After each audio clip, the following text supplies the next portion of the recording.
Welcome to the Resistance Chronicle. I'm Matt. I'm Eric. And we had another great Zoom call today with Adam of Debra Gets Red Pilled, badass podcast. He gets into a little bit about what he does in the podcast, and we talk about his chickens. We talk about homesteading a little bit, and farming, and liberty, and Franklin cover up. a little bit in the Franklin cover. We got the Cliff Note version of it. This podcast, for me, I'm a huge fan of Adams and what he's doing in his podcast, and I was a little bit of a fanboy on this one. So he's a good guy. I feel like the Resistance Chronicle has made another new friend. What do you think?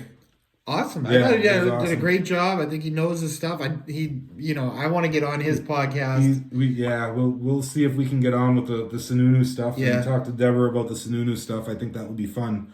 But anyway, enough of us. We'll get into the podcast. Enjoy our awesome intro. It's not a political statement. It's a patriotic duty. And the editors of great newspapers, such as yours, owe a common obligation to the people. But freedom is never more than one generation away from extinction. We didn't pass it on to our children in the bloodstream. What are you people? On dope? I have come here to chew bubblegum and kick ass. And I'm all out of bubblegum. But we have some bad hombres here, and we're going to get them out. After the whole thing is over and everything. Okay. But, what I will say right now is, just a quick welcome to the Resistance Chronicle, man. We're super pumped to have you here. I got to be honest with you. I'm a fan, so I'm a little nervous right now. Don't be nervous, man. That's amazing. I just started listening to it. Yeah. I like it. I guess, did you convert her? Yeah. She's fully ready. I mean, she admitted on 2 episodes ago that she doesn't believe in democracy anymore. So Wow. Was that the one with the vet that got into some trouble? With Or which that guy? was the recent one. I did. Oh no, that was the one before that where the guy came on and talked about Oklahoma City. Oh, okay, yeah. She admitted to it on that one, but I think we had that guy. Have you ever heard Legal Man? Yes. We had Legal Man on, and he just asked her basic questions and made her realize that the whole system's all bullshit. I felt like he was pressing her really, really hard, and I was listening to it, so I couldn't see reactions on people's faces or anything. He did a hell of a job breaking everything down. Yeah, he's really good. You should check out his podcast, The Quash. They're awesome. They're 22 minutes long. Yeah, I'll check that out. I'll be writing some stuff down as you're talking too. So just to get I guess started again. So what we were talking about, just so the listeners know, is Adam has a podcast called Debra Gets Red Pilled, and it's his mother-in-law, and he's basically getting her or got her to take the red pill, and now it went from him bringing on guests and giving her all kinds of information and truth and whatnot. Yep. And now it's like she's just your co-host, man. It's pretty awesome. Yeah. Great great concept and everything. Yeah, it's crazy how far she's come. She still takes regressive steps every once in a while, and she still gets tricked by the media. But if she for me, when I see anything from the media or anything from a authority source, my first thought is that it's bullshit. Yeah. And she has to consciously be oh, they're if she didn't think about it, she'd believe what she still would believe probably until she stopped and thought about it and did the steps that I've told her to do, and when anything comes out. So that's awesome, man. We're from the Boston area, so I started listening to that one about the marathon bombing. Yeah, with Monica Perez. I was telling everybody, I'm like, you got to listen to this. This is unbelievable. Yeah, Monica Perez is so knowledgeable on that, but it's weird because she gets right into it. She doesn't explain what happened leading up to the manhunt for those 2 brothers. Yep. But she has everything after the bombing happened. Yeah. So if you have weird stuff with that. Yeah, it's crazy. Yeah, I was happy that when I listened to it, that she focused on the manhunt, and the black SUV that she was talking about was actually a Mercedes, if it makes any difference. And What did she say it was? just a black, just an BMW? SUV. Yeah, Okay. yeah. It was just, I just remember that because at the time I was working in Cambridge, and Yeah. I was at Harvard, and I worked for Harvard for 10 years in their culinary department, feeding the kids and dining halls and catering and all that stuff. Yeah. And I would go in super early in the morning. And the day that manhunt happened, it was the most eerie silence in what's otherwise, you'd hear sirens going off and people in the streets, even at 4:30, 5 o'clock in the morning. Nothing. It was like a ghost town, creepy ghost town walking into work. And they had us all locked down, and there was staff that couldn't come to work because Watertown, which is the town where the whole thing happened, was all locked down. It was crazy to relive that. And then being with Harvard for 10 years, I knew a lot of people that worked for Harvard that had family and friends at the bombing. And, they said, yeah, definitely something happened, some sort of explosion. So that's why I'm glad she didn't get into that, because that's totally up for debate of, what really happened, in all events leading up to the explosion. So she did a really good job with that. Yeah. For the events leading up to it, like the actual bombing. Yeah. Charlie Robinson on macroaggressions does a really good job with it. Yeah, he's great. He does a really good job. So speaking of Monica Perez, I was listening to Drive By News Blast this morning, I think it was. And she said that she had you coming on again to her show, I think again, and she referred to you as Adam the Agorist. Yeah. What's that, man? So I'm gonna go on her show. Definition of it, so I know the definition, but I want to hear from you what that's all. Yeah, about. I'm gonna go on her show tomorrow and just kind of talk about freedom stuff, I guess. And agorism is just so like. Anarcho-capitalism is the most pure form of libertarianism. It's like ultimate free market, and agorism is just kind of an offshoot where it's not so much of the philosophy. It's getting down to business and doing stuff and operating in gray and black markets without, detection from the government. It was a philosophy that was first developed by this guy called Samuel Konkin III, and he wrote a book called the what's it called? Oh shit. It's called the New Libertarian Manifesto, and he outlines like the agora is like an old Greek word that just means the marketplace. So agorism, don't say agorism, say agorism, because it's the agora. Okay. Is just it's just it's like selling stuff on Craigslist, not paying taxes, anything from like selling heroin on the corner to harvesting eggs in your backyard and selling them to your next door neighbor. I have something. Do you want to buy it? Yes, I want to buy it. And that's as far as it should go, right? Yeah. It's like when do you ever remember on the Chappelle show, and like Dave Chappelle showed it's like, how come you never hear about the good drug deals? And it's just like one guy walks up to the guy on the corner, is like, hey, you got some weed? The guy's like, yep. And they go, here you go. And the guy walks away, That's the way it should be, man. I agree 110%. Yeah.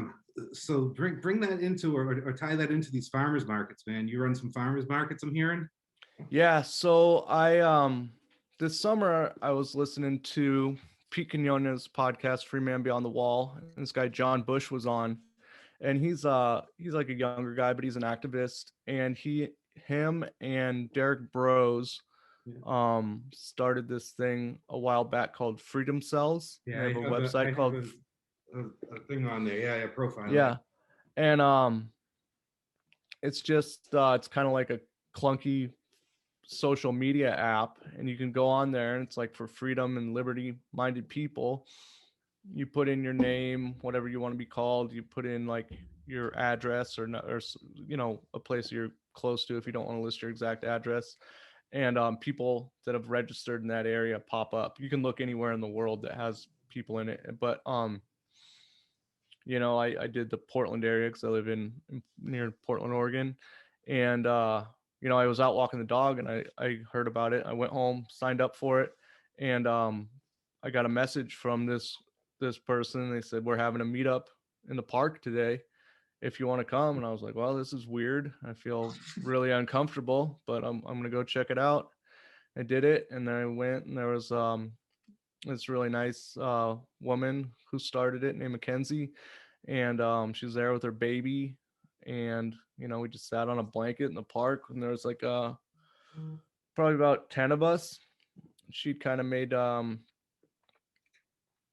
this little community out of like people she found on Freedom Cells, people she found on like the Meetup app, and also on Nextdoor, it was like a bunch of like older ladies that were like bummed about wearing masks that she'd met on the Nextdoor app.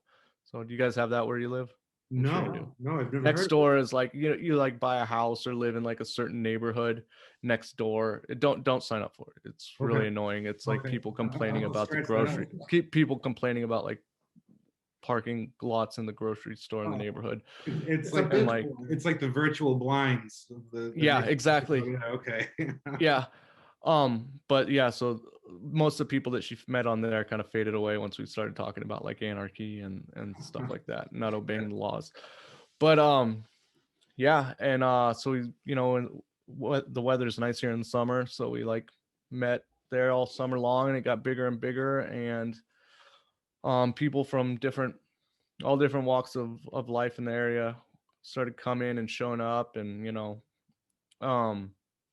eventually the weather gets shitty here, and we found a place like a wellness center where the people give massages and acupuncture and stuff, but they have like a big meeting room, and one of the guys that comes to the meeting is a masseuse there and gave us access to it. So you know, it's like 30-40 people now. And I was just like, well, we talk all this shit, you know, we need to kind of get it into action. So I decided, like, what I noticed was people showed up, and for the first time in like a year, they'd been in a room with people without a mask, and like how powerful that was. Like some people started crying, like all these. It's amazing how many like 40-year-old soccer moms are pissed off in Portland, and you'd never expect it. Yeah. And I just saw what just like community and like hanging out amongst people was doing for people, and how powerful it was. So I said, maybe I'll do like a potluck. And then I was like, well, how about instead of a potluck, on the weeks when we don't have our Freedom Cells meetup, because we do it every other week, I'll just do like a little underground farmers market at my house, so everybody can bring stuff that they make at my house. I was like, don't make it a fucking garage sale. Don't bring your old shit. But like, if you make, you know, some sort of like artistic thing, or if you make food or something, bring it over, and you can pay with cash, you can pay with crypto. They set up this community credit system, which is like an old school like blockchain, where like you trade for like a credit, and then like, so if you buy something, you go -1, and the person you buy it from goes 1, and you can go all the way to -20, but after that you can't go anymore. And like, so like, and then there's one guy who has a ledger, and at the end of the day he adds everything up, and the ledger should always equal 0. Does that make sense? Yeah. But there's no currency exchange. It's kind of just on good faith. Yeah, the thing, I don't really do it because I don't like it, because they base what 1 is on $1, so Okay. it's subject to inflation, and I'm not into that. Yeah, yeah. But people are doing that, and it's pretty cool too for people that want to do it. We have like if you buy something on there, they have a telegram room where you go in and you tell the guy what you bought and who you bought it from, and he does the ledger. Yeah, I'm You sure. really started something here, huh? Yeah. So like, yeah, we've done a couple of them. The last one, there was like over 30 people at my house, and it's just like I've got like a little house downstairs of my house. It's like 1,000 square feet, so it was pretty packed. Yeah. So we're gonna move it. We got another spot where we can move it to. I think people in the area that have like rental, like places that usually get rented out for stuff and haven't been able to do it, are kind of just like, man, I gotta start doing it no matter what, even if it's not lawful. People are starting to do that. So Yeah, forget the lawful thing. I mean, have you heard of Joel Salatin? Yeah, I love Joel Salatin. Joel Salatin's awesome, and he's got this book that I'm getting into now. I read his first book I read from him was Folks This Ain't Normal, and that kind of got me going on all the food stuff and the way, you know, we're growing food and how we're eating and whatnot. But he's got another book, and it's called Everything I Want to Do Is Illegal. And Joel Salatin does, huh? Yeah. The book is friggin' incredible, man. Everything That's I Want awesome. to Do Is Illegal. And I don't read much. I listen to audiobooks. This one Yeah. doesn't have an audiobook, so I'm forced to read it. So I'm moving through it slowly. But it's incredible, man. This guy's just ideas on how to feed your family and just be happy and live your life. He's a prophet, man. Yeah. Yeah. The cool thing that he does is everything that he does is scalable up or down. Yep. Down to like the stuff he builds. You know, you can build it for 5. Like if he builds a chicken coop, you can build it for 5 chickens, and you can build it for 1,000. You know, yeah, that's my next move, is to build a chicken coop. You know that chickens aren't around in our town, but we're working on that. We're gonna get a petition going. I got kind of the framework of it going, and then I'll pass it off to him to read it, and we can add some stuff to it. And there's actually been a lot of progression with chickens in Salem. I think more people have it. Yeah, have them. It used to be that for every chicken, they had a rule that for every chicken, you had to have 1 acre of land. So if you wanted 6 chickens, you had to have 6 acres of land. Nobody has that. They wrote that, and people have fought that. So this has been kind of an ongoing thing. So now it's, you can have 6 chickens, but you have to have 1 acre of land. And the thing that's messed up about our town is the zoning. And I'm in what's considered a residential zone where they don't want you to have chickens. But the reality of it is our town is on the Mass border. And in New Hampshire, there's no state sales tax. There's no income tax. So people come from the border towns in Massachusetts into Salem to do their shopping. So what we have is this big strip of supermarkets, shopping malls, and everything. And I think it's part of them saying, okay, these people live in town and they live in this proximity to all of our shopping district.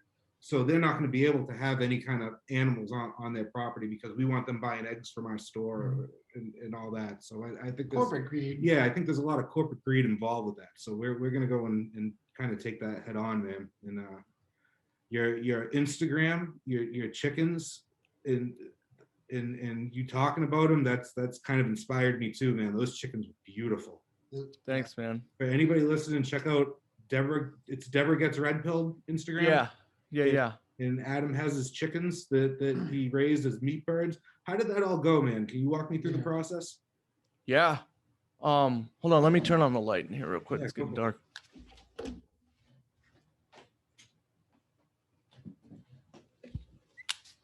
Yeah, so last summer we got egg birds. We bought, 5 of them, and since then we've gotten 2 more, and it went really well. Egg birds are super easy. It's like if you have 3, it's not any more work than if you have 10, if you have a place for them to range around. And eventually, like, I don't have anything to do. I'm 41 years old. I don't have a ton of friends. I don't drink, so I watch a lot of YouTube videos on how to build stuff and just like kind of dad stuff, I'm right there with you, man. I'm not a father yet, but I definitely watch dad videos on YouTube. Like my wife's bummed when she's sitting on the couch with me. Don't wear the dad sneakers, man. No New Balances, all right? Yeah. Those are good ones. But yeah, so eventually, like I said, like I look up a bunch of chicken stuff. I'm always looking at like what people are doing with chickens, and eventually you get to, it's funny, if you get deep enough into YouTube chicken stuff, you eventually end up in a bunch of like Filipino speaking areas. But yeah, I think Joel Salatin, I think one of his videos came up, and it showed him like at a seminar processing a meat bird, probably Mother Earth News or something like that. Yeah, and it just showed him like with he had a Cornish cross chicken, and he like slit its throat. He had cool like machinery to do everything with, but he had like a bird from alive to processed in like 3 minutes, and I was like, wow, I could probably do that in the backyard, and the government probably doesn't want me to do it, so I should do it. And I just started watching a whole bunch more stuff about that. And meat birds are easy. They're like, you just feed them and give them water and keep their area pretty clean. And that's all there is to it. And they get to market weight in 2 months. And so I went and found a local hatchery down the road a couple hours, and they shipped it right to they ship them to the post office when they're a day old. I ordered 12 of them. They give you one extra because sometimes they die in transport. 3 of them died pretty quickly. Like, they have this thing that's called failure to thrive. I think it's pretty common. So I had to take care of a couple of those real early, which was a bummer. And then you brood them. I brooded them in a little baby pool in the mudroom at my house. And then when they get their feathers, it's cold here in the winter, not like you guys, but it gets below freezing at night. And so you wait till you get feathers, and I built another coop for them out in this unused part of my yard and just put them in there, and with some heat lamps. And you got to feed them. They eat so much, they're just bred to eat. So you have to feed them. I fed them 12 hours on, 12 hours off. And otherwise they'll have like heart attacks. They won't be able to walk. And for these next ones, I think I'm going to feed them. I'm only going to give them food for 8 to 10 hours, see how it goes. Because these things, I waited 2 months, 8 weeks, and I probably could have done it I could have butchered them at 6 weeks. Like, one of them was 9 pounds. Jeez. I'm gonna pull it up on It's Instagram insane for him to see. It's unbelievable, the size of these, like pterodactyl. Yeah, it's like a small turkey, man. Yes, I tried to do, like, the first one I tried to do a beer can chicken with, and it just like kept tipping over. So I just like cooked it on the grill, smoked it just like how I did a Thanksgiving turkey. So you did it all outside. So what do? You hang them knock them out, hang them by their feet, and split their necks? You just they have these sheet metal, like, little funnel cone things called kill cones. I just made a little stand. Yep. And you put them in there upside down, and then their head sticks out the bottom. They were so big that I couldn't get their heads out the bottom of the cone. So I had to take an angle grinder and cut part of the cone off because their breasts were so big they wouldn't get down far enough into the cone. Yeah. And so I cut them off, and then you just put them in there. I got a scalpel. You just kind of pull their neck down, find the jugular, and dispatches them in like 1/10 of a second. Yep. That's So awesome, man. it's a little creepy the first couple times. It's a little disturbing how easy it gets by the end of doing 10 of them. But then you get like a turkey fryer, fill up a pot full of water, and I'll get it at like 155, 160 degrees, dunk them in there for like 30 seconds. And then I went up to Washington and rented this thing. It's a chicken plucker. It's an electric chicken plucker. I rented it off some people for the day for like $25. And if you ever want to look up what it looks like, it's called a whiz bang chicken plucker. It's like a blue barrel with like these rubber fingers in it, just hooked up to like a Briggs and Stratton motor. That's belt, turned with a belt. And you put the chickens in there after you put them in the scalding water, and it just beats them around for half a minute and takes most of their feathers off. The problem was ours were so big, they kept getting stuck and bogging down the machine. So we figured like we'd dunk them in the water, pull out as many feathers as we could by hand, put them in there. You spray water in to keep it like lubed up and going. The feathers come out the bottom. There's a bunch of videos on YouTube. You can watch that stuff. It's pretty cool. You ever see one of those? No, not for turkeys. You've hunted turkeys. Yeah, but he hunts. I don't do any of that stuff. The extent of me going out and catching a live animal is going to the pond and catching a largemouth bass and throwing it back. Yeah. Have you hunted all up there? I went hunting this year for the first time, or as like I like to call it, like walking around in the woods for 3 days and not seeing anything. Yeah, we went down to like the very bottom of Oregon, Southern Oregon, by Ashland, and it's nice down there, but yeah, we went on opening weekend and we didn't get any like the special areas. Like I don't have like a 200-year-old like family secret place. So we just kind of like went and hung out some clear cuts and walked on some fire roads and saw a bunch of does, but didn't see one buck. Like they'd got the memo and stayed hid for the whole weekend, you know? So. And do you have elk out there? Yeah, we do. That's yeah, I'd love to go elk hunting. I want to get this kind of deer's kind of like basic 101 deer rifle hunting. I kind of want to get that figured out and then go do elk hunting. Is they do a bow season and like at the end of the summer, I think in late August. Yeah. And then they have 1 week for elk in the winter time, so it's cold for the rifle. So you got to go out to like Eastern Oregon, or I think they have coastal elk too. And yeah, but that's hard. That's like, I think that hunting takes more skill. Yeah. It's such a nice area. Oregon's turned into a shithole, huh? I mean, Portland's a shithole. The rest of Oregon's pretty awesome. It's a bummer, so it's just but like everybody lives in the Portland area, so that's like the way that the state, you know. I mean, it's like everywhere in the country. It's like a little tiny dot of blue, but it's where everybody lives, and then the rest of the state's red, you know. So there's still shit happening there, right? Like I think so.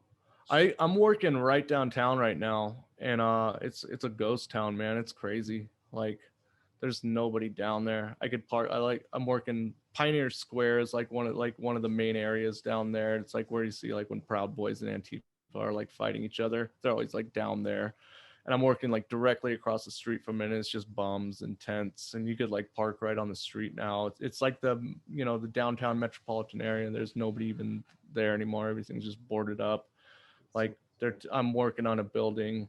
I build elevators for a living, so I'm in a building where it's like some business that had been there since like 1850 closed down. It's turning into a CVS now. So yeah, didn't you? I heard you say on one of your podcasts. I think it was, I can't remember which one it was, but that the company you work for was the company that supplied the Nazis with the steel.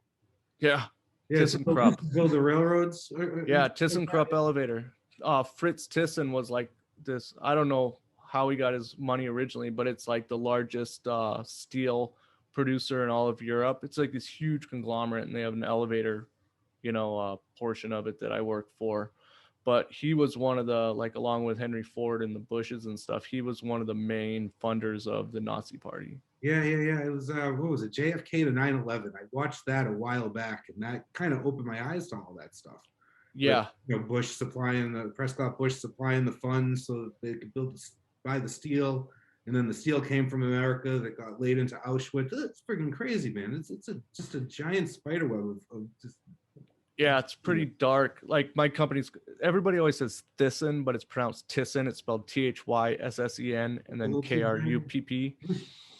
So it's like two words. And I think on the rumor is, and like you can see pictures of the ovens, and they say like Krupp Industries on them, on the doors.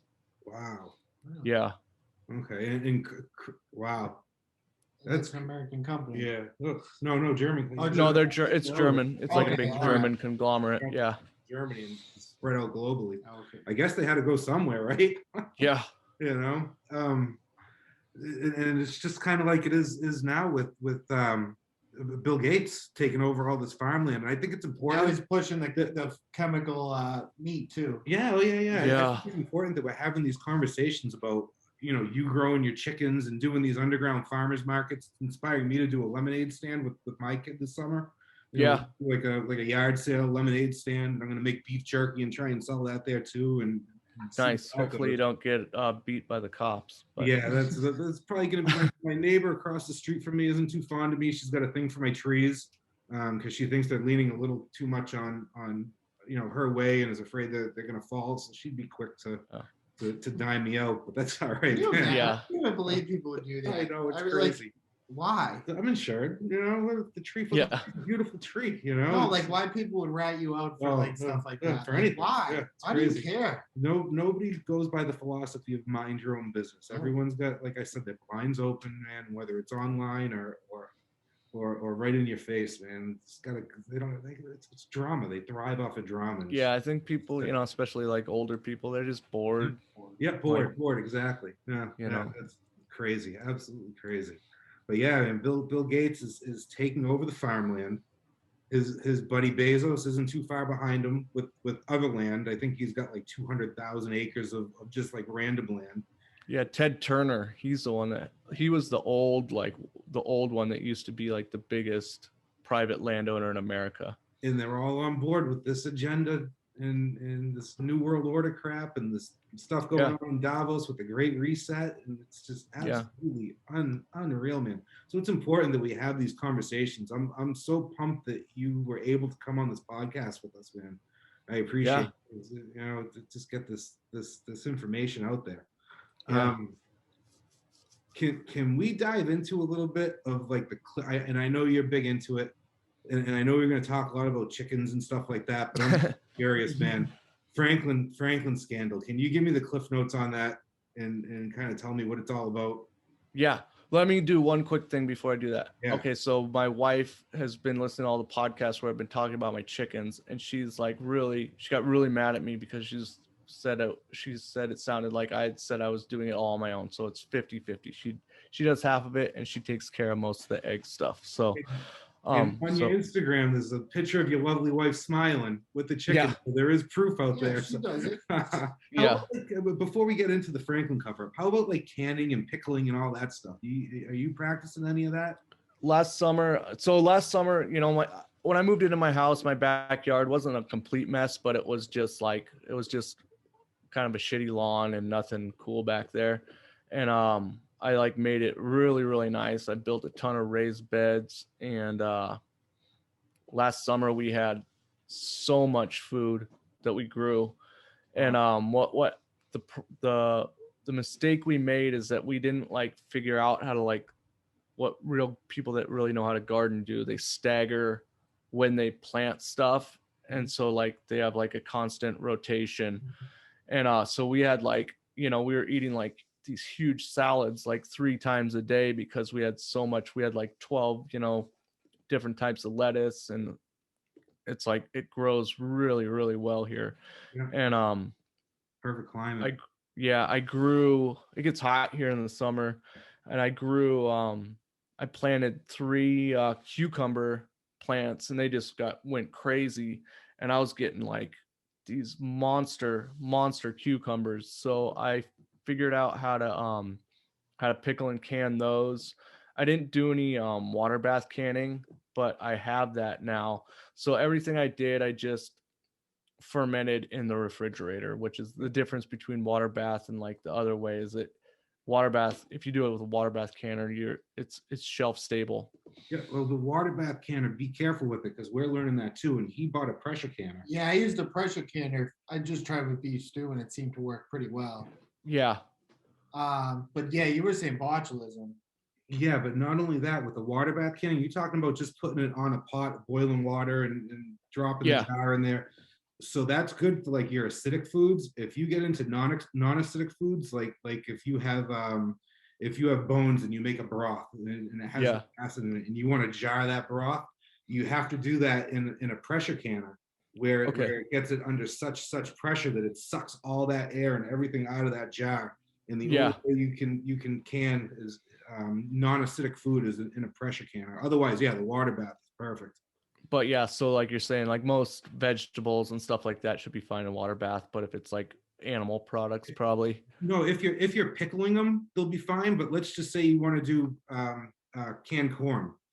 And actually, corn, because you're going to add so much salt to it in the water or the brine that it's sitting in, that would probably be good. But if it was like a broth or a soup, like say you make vegetable broth out of all your vegetable scraps instead of composting it or before you compost it, you want to make a big broth out of it, that broth would still have to be pressure canned. If you use just the water bath can, it's not going to get enough air out of that jar, so that the acid and the salt preserve whatever's in that jar along with whatever air is sucked out of there. But yeah, pressure canning is your one all be all. Okay. It's not that bad. It's actually way easier than I thought. I thought like you were gonna have to be constantly like screwing with the pressure and stuff. And No, it's like you put the weight on and you just forget about it. Let it sit for, I think I did, it was an hour, maybe an hour and a half. Okay. But it wasn't bad. And I got it at, I don't know if they probably don't have Tractor Supply. Yeah, we got those. Oh, that's where I got mine. It was like Okay. $100, I think, like with everything I needed. I'll check it out. Yeah, definitely check it out. Yeah, the way we're gonna kind of move along with this podcast, and you know, we talked about before getting burnt out on the geopolitical stuff. There's only so much about friggin' pineal glands and eating babies that I can stand. It's like now's the time that, and really for me, and I think for him too, it hit me after January 6th and the shit show that happened there. Is now it's time to worry about those four walls and what's inside of them and the people close to me. So I got 2 young daughters, my wife, I got my friends, and it's time for us to kind of come together and take care of one another, because everything else, man, it's out of our control. We just have no say in you know what the next big cryptocurrency is going to be, if the Federal Reserve is going to go under, if Tom Hanks and Ellen DeGeneres are going to end up in jail or get I thought they were already dead. Yeah. Who's a They're clone? they're on house arrest. Yeah. So that's really where we want to bring this podcast, but we still want to talk about stuff like the Franklin cover, because I haven't been able to do it. I'm hoping you can give me the cliff notes so I can start digging into the rabbit hole. Yeah. It's so crazy that there's people that still think like March 4th, President Trump. People still. I'll do an exclusive right here on your podcast. If Donald Trump is the president on March 4th, I will drink a warm glass of my own piss on my podcast live. All right. So well, I'm pretty confident. Yeah. The awesome thing about that for you is that I don't think many people are listening to this. So we're growing, man. Yeah. You'll get there, man. Yeah, soon enough. Consistency. Yeah. It's awesome. It's awesome when you first start, because you get to see the progression, and then you get to a certain amount of episodes and it doesn't change. You're like, God damn it. Cause it was like, first it was like 12, then it was like 100, then it was like 500, and it keeps going up and up, and then it plateaus. What I told Ricky Varandas when I was on the first Ricky Rants with Fans with him, right? And I hopped on there and we were all just kind of shooting the shit in the end. I'm like, yeah, me and my buddy started a podcast and we did it with 2 USB mics, my Mac laptop and GarageBand. I don't really care how big the numbers get. I care about the quality of the people that are going to be listening. Yeah. And it's therapy, man. For me to come in here and sit here with this guy, and I never knew this guy before March of last year. We met in a Facebook group, a town page, and he made some crazy comment. And I came back with something else that was like just as ridiculous, and we've been buddies ever since. Right on. A match made in heaven, I guess. Like, yeah, this guy's been red pilled. I'm gonna hit him up. Yeah. All right, so you want to do Franklin? Do it, man. Let's talk about that a little bit. Yeah. Okay, you got any specifics? You want me to just go straight into it? Cliff notes, man. Start from the beginning, just so I have some things that I can kind of go and learn about. I know there's a documentary out there on it.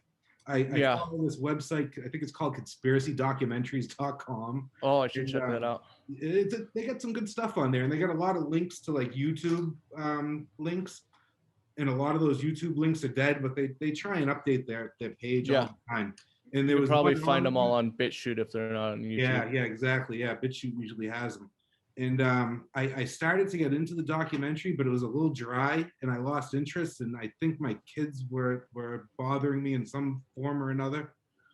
Looking for attention, and just couldn't get into it and never picked it back up. And I know it has to do with trafficking, and I'll let you take it away, man. Yeah. So in the mid 1980s, in Omaha, Nebraska, America's heartland, there was a small credit union called the Franklin Credit Union, and it was designed to help. I guess Omaha is a pretty segregated and has a big low income area, the wrong side of the tracks type situation. And this Franklin Credit Union was started to help people like that get mortgages and bank accounts and stuff like that. And it was run by this guy named Lawrence E. King, Larry King. They call him Black Larry. He's a big 300-pound black guy. He was a rising star in the Democratic Party. He was like the original Candace Owens, like sweetheart black guy of the Republican Party. If you go, you can see video of him singing the national anthem at like the 1984 Republican National Convention. But so he's running this this credit union, and he's embezzling money from it. He's also at the same time running like a sex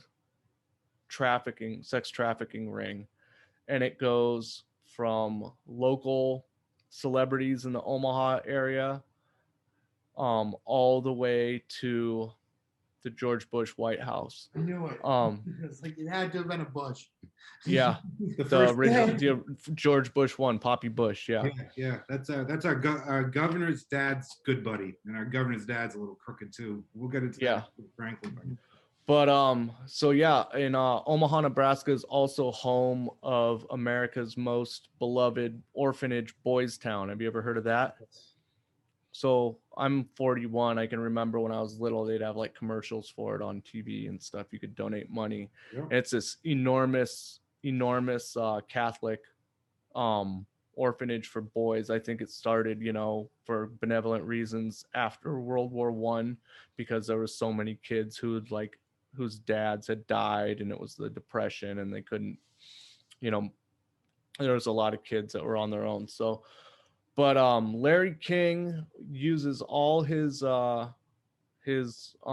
influence amongst local celebrities, like local columnists for the paper, sheriffs. He knows everybody. Everybody loves him. He's got a couple different houses around town, and he starts he's having these parties. His houses are all wired up for video, like Epstein's. It's like a typical brownstone operation, and he's getting kids from Boys Town and also other local kids, and he's trafficking them all over the United States, having them mule drugs for them, go have sex with people, filming it, getting it on tape, and it's just typical pedophilic blackmail operation.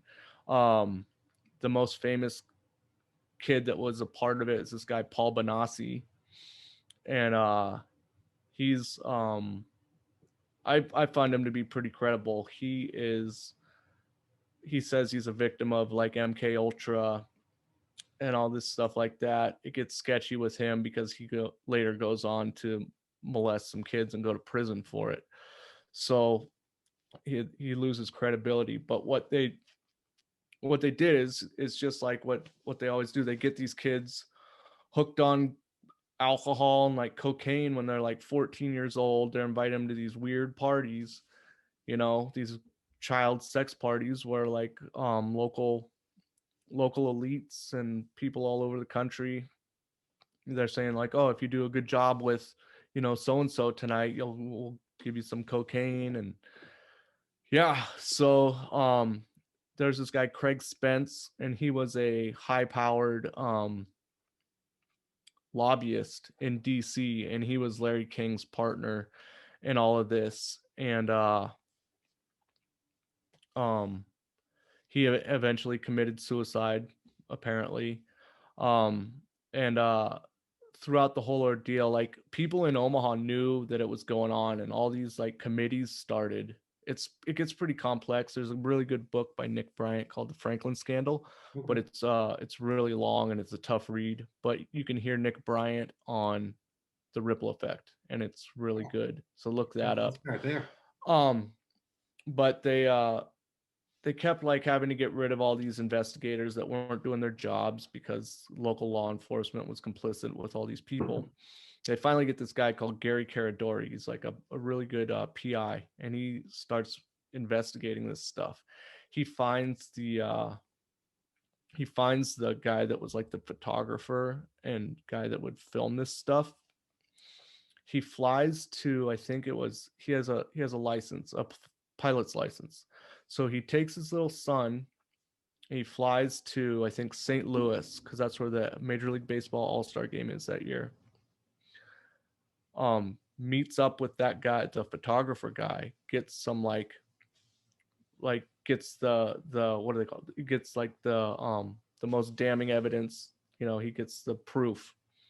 He's bringing it back to Omaha with his little kid in the plane, and the plane just explodes midair, and you know the evidence is lost. So, eventually, so what happened was what got the investigation started was Larry King had embezzled like $40 million from this credit union that had only like $3 million to its name. He goes to prison for that for a little while. These kids who, there's like a group of like 3 or 4 kids who are like the main witnesses, and they get charged with perjury for not recanting their statements, and they go to prison. And it's a horrible story. It's a bummer that it's like the conspiracy that I know the most about. But yeah, it's pretty crazy. It's crazy. They told these kids, if you keep saying, you know, if you keep testifying the way that you're testifying, we're going to send you to prison for perjury. And they did. So Larry King served, I can't remember, not very long in prison. He lives in Virginia now and works at a Mercedes-Benz dealership. So No kidding, just like nothing ever Yeah. happened, huh? Yep. All right, so I'm probably getting a pretty good commission. That's crazy. It's crazy that it's linked to the White House, the Bush White House too. It's our Yeah. governor. We got a Governor Chris Sununu here in the state, and he's one of those kind of wishy-washy guys. That's, you know, he runs as a Republican, but he knows that there's a lot of, you know, there's a lot of red in the state, but he panders to the Democrats too, and he's been groomed, right? Oh, absolutely. From- He's gonna be going for president. It's a guarantee. There's pictures of him in the 80s with his dad, and his dad was also the governor of New Hampshire too. His dad sits on the board and owns a majority share of this company called Anglo-Asian Mining. They're out of England.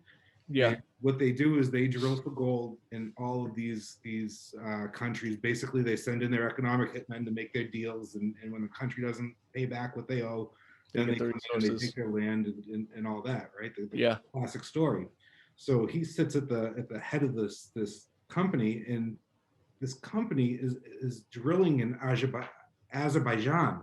Mm-hmm. And this company is responsible for funding the Azerbaijani people to get rid of the Armenians, and so they could take over that land that the Armenians were on and start drilling into that land. And the absolutely Azerbaijan nuts. government has a 51% stake in the profits. Yeah. So they have every reason to go over there Yeah. because Yeah. they make Yeah, well, they're gonna make tons of money. millions, They're just millions. pulling gold. I think it's something like 800 or 900 tons they estimate of gold are sitting under where these people were, and they make it sound like it's this battle over these people taking over land, when it's really you just want to dig up the land and put these people to work basically as slaves. And that's our governor in the live free or die state, man. I And think Yeah. he's got 9%. yeah, it's Like like his it's a majority share is what they say. Yeah, and that's our Yeah. governor, and his father's tied to the Bush White House. It's like everything just fucking crazy has come out of the Bush White House or White Houses in general. Freaking Yeah, crazy.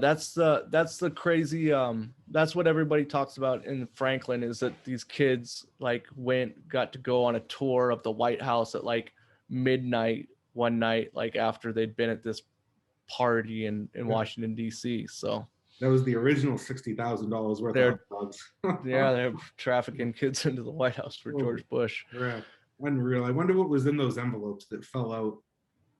Did Yeah, see what do that you at- think on that one? At Bush's funeral. Bush Senior, George Bush Senior Oh. funeral. Where they're handing where everybody's like freaking out, where they're handing them those envelopes. Yeah. All the wives had envelopes that were inside of the program. Hillary opens her envelope, it drops on her lap, and she reads it stone face. And Yeah. Jimmy Carter's sitting next to her, looking at his like, why don't I have an envelope? And it was only Yeah. one who got it. Laura Bush, Michelle Obama. And something with Huma Abedin was there too, right? I Something to do don't with know. I don't know if Huma Abedin was mentioned in that, but as far as those letters go, it was Hillary, it was Pence's wife, it was Laura Bush and Michelle Obama. Did I say that already? And I think there was maybe one more. The Huma Abedin thing, I think that's the Frazzler crap. Yeah. What I have no clue. What do you guys think it is? What, the envelopes? Yeah, what do you think was in there? I don't know, man. I There don't was know. talk that it said they know everything. Yeah, I'm sorry, or You something know, like that. Like it was an apology letter, and before his death, it was like a confession, and he said, "I told him everything." That's the rumor that's out there. But Oh, that Bush confessed. yeah, that Yeah. Bush confessed basically to there being a deep state. 'Cause he's mentioned New World Order a million friggin' times, you know. Yeah, when he says there's New World Order, Yeah, New World Order, and it will happen. Yeah, Remember, yeah. that's so creepy when he says that. It's creepy when they all say it. The mayor of Chicago, when she talks Yeah. about everyone needing to bow down to the New World Order. Yeah, It's nuts, man. It's like we had I think it was our second episode. We did the pilot episode, and then we did another episode. We called it "We're Living in a Comic Book," because that's what we're in right now. We're in this comic book of these supervillains, like a battle of evil versus evil. Yeah, it's just friggin' nuts. it's crazy, man. Yeah, It's like it's beyond fiction. That's It's partly why I kind of want, what is it, March 4th to actually happen. Yeah, Like, this is the perfect ending to this comic book. yeah. Man, That would, people's heads would explode. That'd be wild, man. I don't know what would. I think Portland would just spontaneously combust if that happened, man.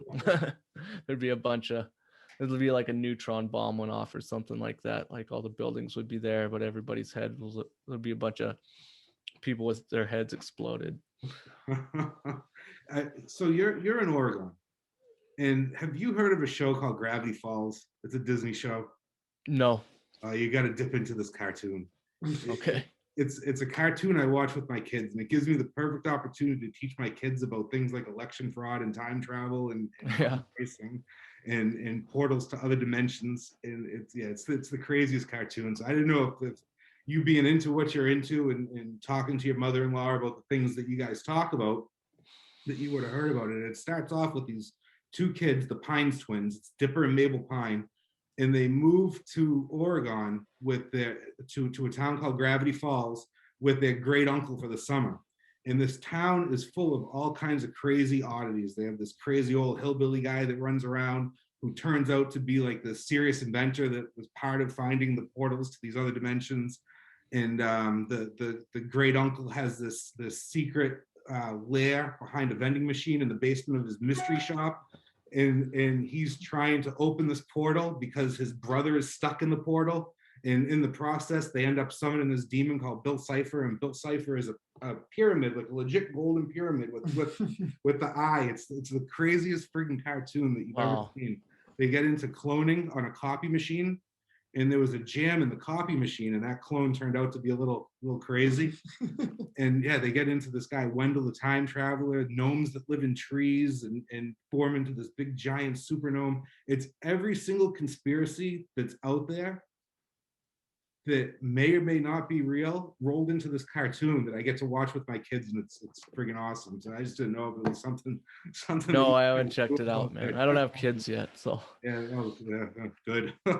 Their hand. Can I ask you guys some questions about New Hampshire? Yeah, let's do it, man. I've never been there. I've been to Boston a few times. I thought it was I thought Boston was way cooler than like New York City. It's got like a lot more of the stuff that I'm into. But so the biggest city in New Hampshire is Manchester, correct? Yeah. I would, or Nashua. By population, I would definitely say Manchester or Nashua, but Manchester's more of like the urban city with, the bigger buildings and kind of a destination for people to work and pallets of bricks on the streets when the BLM riots were happening last year. Yeah. So yeah, I'd say that's it. Yeah. And it's to live free or die state. What are the gun rights like? What's the gun scene like there? That's his bag, man. Do you have constitutional carry? Constitutional carry. It is? You don't need a license or anything like that. Okay. But, that's so crazy because Massachusetts is like no guns, right? Yeah. Mm-hmm. So like we can carry into Maine, we can carry into Vermont, but we can't go like into Mass with a gun because they're all constitutional. Vermont's constitutional, Maine's constitutional. Ironically, they're both super liberal too, but they allow it. Yeah, I couldn't carry a gun into California. Yeah. So, but other than that, it's pretty lax. I mean, there's no I mean, you just, automatic weapons, obviously you need to. Yeah, same as everywhere. stuff But up. like no waiting period, anything like that? No, I had to wait like 2 weeks on a 22 of all guns. Why? It was Just because it was just backed up. And yeah, then, that's how it is now. But if it's not backed up, it's just you get it usually and go the that same day. Go get Yeah. lunch and then come back. Yep, that's what I did. I have a 9mm that I own, and a buddy of mine knew someone that was selling it. He hooked me up with his guy who had an FFL, federal firearms license, and I went to his house, hung out with him in his garage, drank a beer, and waited for the paperwork to go through, and that was it. I walked out with my HK VP9. Nice. Yeah, it's super lenient when it comes to that stuff. It's just crazy when it comes to some other stuff. Yeah, so it's pretty much the same as here for gun rights, except we don't have constitutional carry. You have to have a concealed weapons license, which is a 4-hour class on a Saturday, but it's still bullshit that you have to have it. And then the sheriff issues it, but here the sheriff will issue them. California, there's like only one county in the whole state that the sheriff will issue CCWs. So what about the Free State Project in Keene? Do you know anything about those places? I've always wondered. Yeah, so the Free State Project is a group that started quite a while ago. And actually the guy we had on last week, Aaron Day. Yeah, he's from there, right? Yeah, he made his way into New Hampshire from the Free State Project. Okay. And, I'd be happy to get you his contact info and everything and let you know. Yeah, in touch with him. I need to do a crypto show, so that'd be cool. Yeah. He would probably come on. Yeah, and actually, I don't even need to give it to you. I reached out to him through Twitter, man. He's got his little envelope there. I sent him a message, and he said, "Yeah, sure, I'd love to come on." Cool. So yeah, just reach out, let him know you know me, and see where it goes. But yeah, it's a group that was established to get liberty-minded people into New Hampshire. The website is pretty good, but it kind of funnels you into donations, which I didn't think was cool. But they hold things like the Pork Fest every year, which is the big libertarian convention here. This year they're doing it in June, I think it is. And it's at a campground for about 5 or 6 days. So I wanted to get there for at least one of the days. I don't know if I can go camping overnight or anything like that, just because I got the 2 kids and the wife and can't do money. I'm off to go to some political thing called Pork Fest. She'd freaking throw me. She'd go, all right, go stay at Pork Fest. But it's just a great group to try and get people to move into New Hampshire. And there's mixed emotions in the state about it. There's a lot of these, diehard yokels that have been here forever that want it their way and only their way, and they don't want anyone else coming in because they think that the libertarians are a little too progressive for them. And I guess in a way, yeah, but it's like leave the libertarians alone and they'll leave you alone. So follow that philosophy. That's it. Yeah. Just alone. What's the actual town of Keene like? Keene's a pretty badass Extreme town. liberal though. Very liberal, very, very liberal. Very liberal, but you got somebody like Aria, and I forget her last name, which was the she ran for sheriff under the Libertarian label 1 year and lost. And then this past election, she ran under the for sheriff as a Republican and got in and proved that everyone just kind of votes down that one side of the ballot. Yeah, it's the old Ron Paul trick. What's that? It's the old Ron Paul trick. Yeah, so that's what the big debate is whether people should run as libertarians to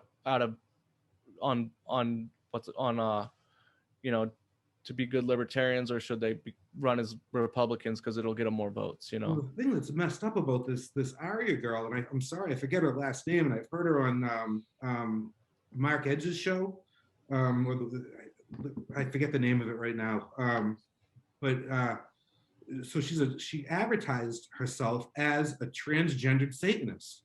And her name, I remember. Yeah, I've heard of this lady. Anarchy A, and Aria for sheriff, and yeah, the pink hair. She absolutely looks friggin' like something you would see in not in New Hampshire, not in small town New Hampshire. And I don't know what the result of it was, because it's actually we're on one side of the state close to the coast, They're completely on the other side of the state, right on the border of Vermont. And we don't really go that way. I go out there when they do every year. Keene State, it's a big college out there. They do a big pumpkin festival, and everyone carves pumpkins, and there's like thousands of pumpkins just lining up and down Main Street. But apparently, the city of Keene is a very libertarian kind of do-what-you-feel attitude. 3/4 of the stores are taking cryptocurrencies that are in town. And it just it's a really good vibe. It's really good restaurants. It's kind of up and coming, but it's not as stuffy and cuckoo as say a Portsmouth, which is out on the coast, which are all these like hoity-toity elite old money. It's more of the just it's pretty Massachusetts money kind of type deal, like Portsmouth is a lot of Massachusetts money coming vacation homes and stuff. You don't know what the hell these people are doing for a living, but they're doing something, and all the girls are in Lululemon pants going to water rowing classes and shit like that. That's Portsmouth. Keene's not really like that. It's a little more on the hippie crunchy side, and you got a big libertarian community, but you also have a big liberal community, but everybody kind of coexists and leaves each other alone. Cool. Wasn't there a riot at the Pumpkin Fest? There was, and I was there for it. I was there with my 2 kids, and they were tiny at the time too. I think one of them was still in the stroller. And we were leaving, and we had gotten a local burger, and we had a good time looking at all the pumpkins and everything. I was playing around with the camera. I was learning how to use the DSLR. And all of a sudden, all these college kids start running towards downtown. And as we're leaving, my wife is looking on social media, and she's like, holy shit, the whole town of Keene just erupted. We missed it by like the skin of our teeth. I don't know if it was one of those things where, the media made it out to be a bigger thing than it is to make the college look bad or something. I don't know. But it went crazy for Pumpkin Fest. It went absolutely crazy. Wild. Yeah, man. Like my wife's best friend is getting married in Vermont in August. Nice. And if it was different circumstances, I'd totally go, but I'm not gonna fly anywhere right now. So yeah. No, that's true. You're gonna need your ID to fly soon. Maybe this summer. Yeah, I know. I really I want to check out like New England in like the summer or the fall. I heard it's that's the time to be there. So well, if you do, where we are is a good starting point, man. And I got a guest bedroom, and you and your wife are more than welcome to come and start there and venture from there, man. Right on. Thanks, man. That's awesome. Yeah. So I guess we could call it a wrap for now. You got any other questions about New Hampshire or anything? I think that's it, man. Oh yeah, you know what I did want to talk to you about? Sorry. That's okay. Let's go down another little rabbit hole. You filled me on the Franklin cover up and gave me the Cliff Note version of that. Tartaria. What are we talking about here? Are we talking about like another time when giants roamed the earth? Well, I am not an expert at all. I'm not even very well educated on it at all. I've done one podcast on it with some guys that aren't really experts either, but know more than I do. I've got another guy coming on at the start of next month. Nice. But the Tartarian Empire, I think, was in one of those weird places in the Caucasus Mountains, like over by like where Khabib Nurmagomedov is from. Mm-hmm. But it was this big empire, and the thought is, I think that it, expanded all over the world, even to like the west coast of the United States, and lasted, until the mid 1800s, some would say, and was destroyed by some cataclysmic event that people call the mud flood. And that the history that we've learned about the world is all fake, and that all these like crazy structures and buildings and old architecture that you see, I think the most amount of proof for it is that like it couldn't be done by the people at the time that they say it was being built. Like, so like in San Francisco, there's all this beautiful architecture that they supposedly built in the 1850s when there was like 15,000 people in San Francisco, and like there's this huge like elaborate courthouse there and all these like, and it's you know, you'll see like buildings where there's like windows like at floor level and stuff. So a lot of people like they think that this big mud flood came and covered everything up. It's a serious rabbit hole to go down, and I watch a lot of videos on YouTube about it. But I think since I do construction, what helped me to get into it the most was learning about these giant buildings that they made during these like big world's fairs that they had in like the late 1800s and early 1900s. And like Chicago, for instance, was done in like, they built like this huge site. I forget how many acres it was on. It's like a huge site, and they had these gigantic auditoriums that would fit like 300,000 people in them and stuff.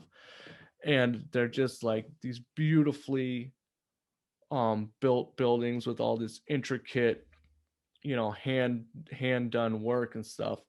And the timeline that it was built, there's like canals there and all this crazy stuff.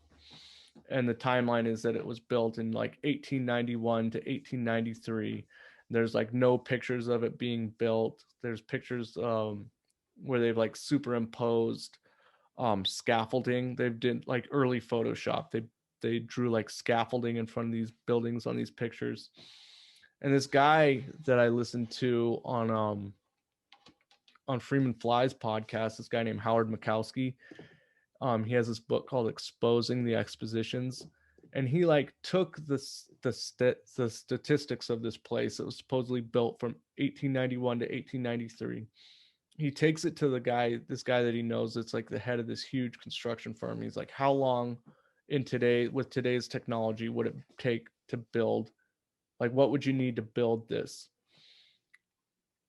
whole area for this fair? And the guy's like, it would take 2 years to draw the blueprints for it, and then it would take 15 years with 40,000 guys working on it.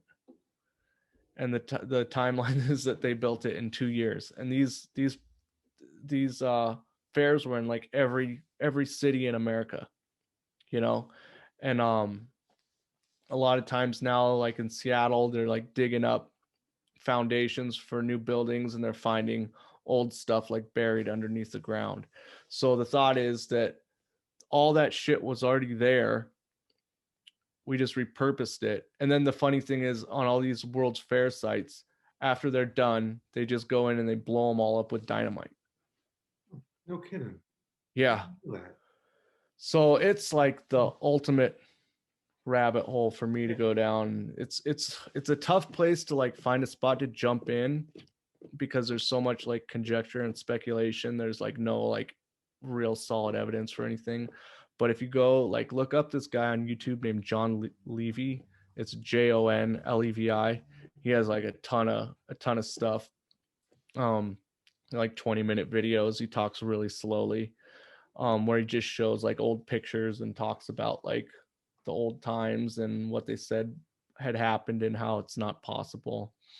But I think it turns a lot of people off because it gets into like a lot of like flat earth stuff too. So I'm not married to the ball.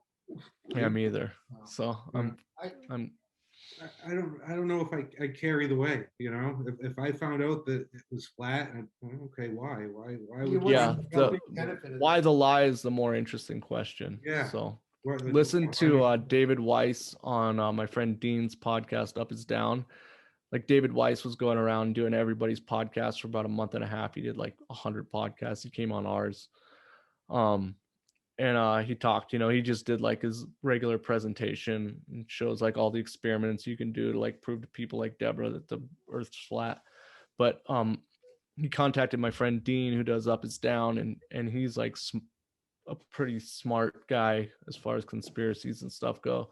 And he's like, I'll have you on, but I don't want to just do like your normal spiel. I want to talk about like why the lie. So they do that for like a couple hours, and it's really, really good. So that's awesome. That makes it easy for the host too. You got this expert on. That's one thing that's awesome about your podcast, man. You get all these experts on.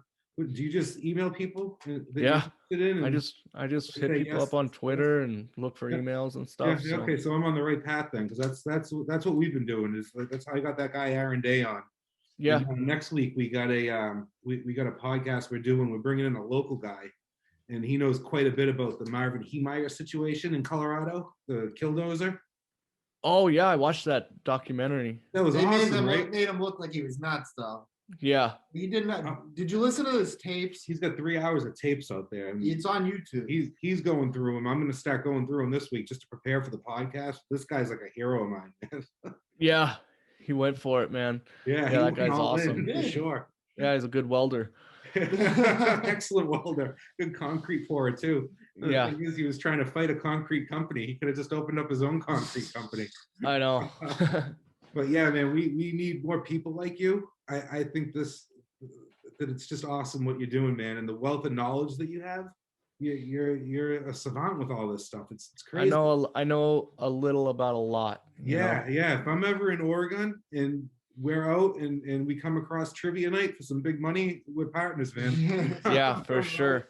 Where'd you get that flag behind? That's what I was just gonna ask you. Where'd you get that flag behind? That so like we had our there's there's like a big there's like our local freedom cell, and then there's like our big like regional one that's like all of Oregon, Northern California, and Washington. We call it the Cascadia Bioregional Freedom Cell. And in November we had a up in Washington, some guy just gave up his property. It was pretty much just like a blackberry thicket of like totally raw land. And like November is not the nicest weather in the Pacific Northwest. And he just said, come on up. And he had the first annual Sasquatch Freedom Festival. And it ended up being just like 40 people hanging out around a campfire, bullshitting, talking about crypto and anarchy and all sorts of stuff. So it was really cool. We didn't camp out. We stayed at Airbnb close by, but they're going to do part 2 this spring at the same place, I think. And I think it's going to be bigger and better. And yeah, that's the thing. Like everybody should check it out. freedomcells.org if you're freedom minded, if you're you don't have to be an anarchist or an agorist or a libertarian even. You just have to care about freedom and liberty and leaving people the fuck alone. And if you want to meet people like that, go to freedomcells.org. I know you guys have. And if there's nothing in your area, start it up. Talk to people about it. And it's a really cool idea. Yeah, that's the route I'm going right now. And I'm trying to I set up my profile on there and I want to do more with it. And I think what I want to do is I get with him and we're going to start videoing some canning, some smoking of meats, preserving of foods, and do like a homesteaders Rockingham, because we live in Rockingham County here, and call it like the Rockingham County, homesteader cell or something like that, That's awesome, man. Yeah. Setting up rain barrels. I'm in the process of getting some big 55-gallon plastic drums that I'm going to convert and hook them up to my downspouts so I can get some rainwater in there to water the garden, hook a hose up to it, and then run irrigation out there and just really taking this stuff really seriously, because this is where we need to go. This is where we need to be. We need to look out for one another, the people close to us, and keep up the good work, man. That's freaking awesome. Yeah, you guys too, man. I'm happy that you're doing this. I'm glad we got to meet up, and I'm cool that we found it through the ripple effect. Because you guys should get Ricky on. He'll come on your show. I know. He said that. That'd be like, I'm nervous. And he mentioned it'll get you a bunch of followers. He'll talk for 2.5 hours and make it super easy. Yeah. He came on, I think our 7th episode he came on, and we didn't have anybody listening. So he'll do it for you. Yeah, he's just such a super nice guy. I got butterflies in my stomach asking him because I'm afraid that he'll say no. But if it wasn't for him, I started reaching out to him about this podcast, saying, yeah, that's what I reached out to him too. I got him on Patreon. That's what I just started sending him messages, just like figuring out. I had no clue how to like technically do a podcast, Yeah, exactly. And it's so easy. There's nothing to do it. And he makes it look so easy. He's definitely got the gift of gab. And I owe a lot to him for the advice that he's given on the starting of this podcast and me bothering him through Messenger and on Facebook and whatnot. He's a great guy. I'm sure he'd love to come on because you guys are New England guys, and he's just a nice dude. Yeah, so. He's not too far from us. He's only about an hour and a half or so from where we are. So we're right on the New Hampshire, Massachusetts border. So Yeah. with no traffic, and there's like no traffic right now, to get to Boston is about 30 minutes. And then once you get to Boston, you hang a right on the Mass Pike and you go right out into Ludlow. Springfield. Yeah, right? Yeah, exactly. Yeah. Springfield there. Yeah, he's in a suburb of Springfield. Yeah. Cool. Yeah. So let's wrap this up. Where can we find you, Adam? You can go, we're Debra Gets Red Pilled podcast for anywhere you can find podcasts for the most part. And email us at debragetsredpilled@protonmail.com. I'll answer every single email we get, and send us guest requests and ideas for shows and what you think. We love hearing about it. We can take criticism too. And then we're on Twitter at Debra Gets Pilled. That's probably the best place to hit us up, that email. And yeah, I'm so happy to have done this with you guys and get to talk in real life, or not real life, but on close kind of 2021 real life. And yeah, don't even say that. Yeah, man. Just... you guys figure something out that you want to tell me and Debra about and come on our show. Awesome, man. Awesome. Open invite, so let us know. Perfect. Thank maybe, you. Maybe we'll get into the Sununu thing. Yeah, that'd be awesome. That would be a good one. Yeah. All right, man. Okay. All right. Take care. All right, guys. All right. Great. Have a great weekend. See you later, too. man. I'll see you soon. See ya. Bye.